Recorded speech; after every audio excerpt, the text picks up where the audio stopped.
I am the Director of Finance and Operations for Abramson Sci Academy. What that means is that I'm in a support role for teachers and other staff. What drives me every day is I come from a family of educators who have had varying experiences working in education, some rewarding, some very difficult. And what drives me is thinking of my family and wanting to serve educators in the best way possible to make sure they have what they need to serve students.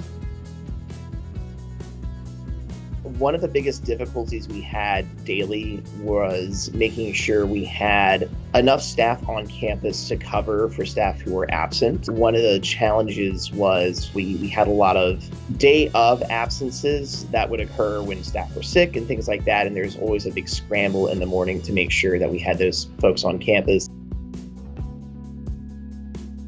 It's really the long-term absences that I think had the most negative impact on students, because we would have to have a different sub in their class every single day, so there wasn't consistency there.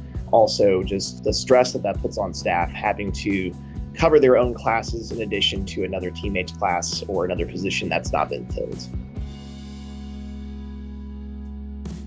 Yeah, there were a number of times first semester where we'd have up to 10 to 15 staff members out on a given day. And there were times where we just couldn't find anybody to cover a class, or our receptionist who's in charge of coverage was really struggling to find somebody capable of doing that.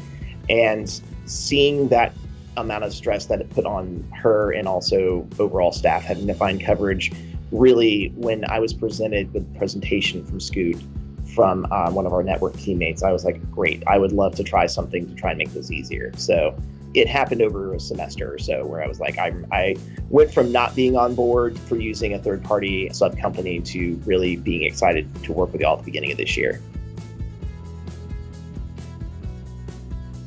One thing that we can do is we can be pretty confident that if a teammate leaves, we will have another qualified educator to replace them in the short term within like a day or two. Whereas beforehand, we were going to have to struggle with finding a person either to pay a stipend to or finding a different person each day in order for that class to have an educator in it. So that's relieved as far as stress. We're not having to worry about if a person leaves, who are we going to get to replace them? We know we can rely on you to provide somebody who is going to be really qualified and aligned with our culture and will really ingrain themselves on the team in a way I don't think other subs would, to fill that gap. I'd say that the educators that we have from Scoot, especially the ones who have been in long-term positions, have mainly been very easy to work with, eager to serve students well, really feel like a part of our team. Like, I sometimes forget that some of them aren't directly employed by the school. They have really ingrained themselves in our culture, which even for experienced educators coming from different schools might take some adjustment. They've been very reliable, especially the subs that are coming in for day of absences. They have shown up on time. They have been well-dressed, ready to go, very eager to serve students. And anytime we've had an educator that does not meet that bar, y'all have been able to immediately pivot and send us somebody that does meet our needs.